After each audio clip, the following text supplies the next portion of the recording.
is a conversation I've had, like, I guess literally every day, right? And pay is one of those things that you have to talk about a lot with, when you have, I think we have close to 100 employees, you got different partnerships, you've got different positions and companies and needs, and you got the economy changing and all these things, right? So it's a conversation you got to always have. And I think it's important whenever you're negotiating pay to hear both sides of the table, right? And so first thing I always do in any negotiation is listen. I say, hey, tell me why you feel this way, right? Explain to me why it is that you're seeking this pay, what justifies it, everything else.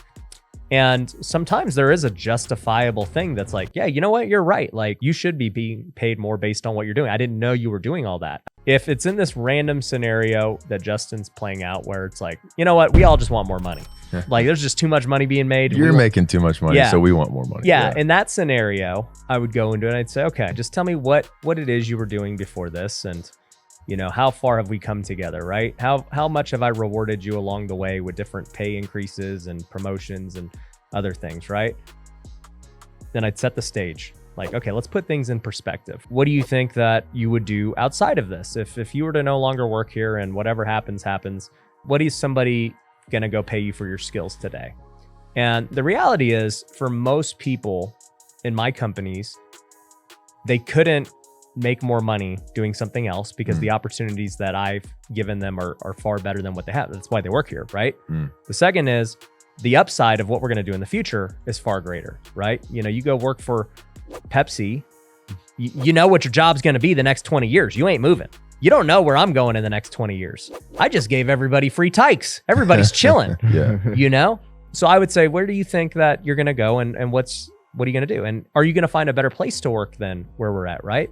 I don't ask you to work on the weekends. I don't ask you to come in at 7 a.m. Are you going to find a better environment than where we're at, right? The third thing I would go to is, okay, now what's the sole source of this? Do you feel like you're not being compensated enough for the amount of value you're bringing? Or are you bringing in a lot of revenue because of me and what I've created, right? Because now you're penalizing me for creating something that's either high profit margins or things that I've spent years building that you just happen to come a part of in the last year.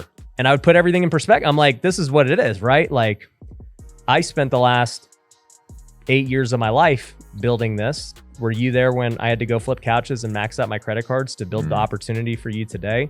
Were you here when I had to take a risk and go buy all this equipment and decide to take a chance on myself building out social media and all these things? Or when we did XYZ, right? And it's just like, for me, that would be how I approach it. And I'd be like, you got to understand my perspective on this. I'm listening to what you're saying. If what you're saying is justified, your amount of work and value you're bringing in is definitely what it should be, and it needs to be more, I will 1000% always pay somebody what it is they're like justified in earning. And in fact, I'll usually overpay somebody before I haggle and underpay somebody. But at the same time, the moment I start to feel, I guess not disrespected, but just like maybe somebody's just going after a money grab or whatever. Trying to take advantage, eat the rich. Yeah. That's where I start to go, okay, now it's time to lay the hammer and like really set things up of like what's actually happening here. Right. And let me tell you what I see and what I've done and where I'm personally going and whether or not you want to be a part of it. The leverage of any negotiation is you have to have a very clear, objective view of the chessboard. Hey, here's my value to the company. Here's how replaceable I am. Here's Ryan's situation. Here's how he might be able to find somebody else. Here's like where the company's making money right now. Is what I'm asking for even possible for the company or not? What am I sacrificing by doing this that is gonna maybe prevent me from getting something in the future that I could have otherwise got by, doing this now? Because everything can be summed up for the short-term reward today versus the long-term of tomorrow, right? So it's like, there's a lot of things I do that I know I cost myself a lot of short-term dollars and things because I know long-term it's going to pay off big. With leverage, there's so many things to consider that most people who don't know how to negotiate or see a whole chessboard, who only think about today's immediate need and problem, cannot see. And they're blind to all the other factors going around. And so that's why for me, even the way I come up with solutions is because I'm aware of that. Most people, they're not privy to the entire chessboard, right? Like they're privy to what it is they do on a day-to-day basis, and that's all they can see, which is fine.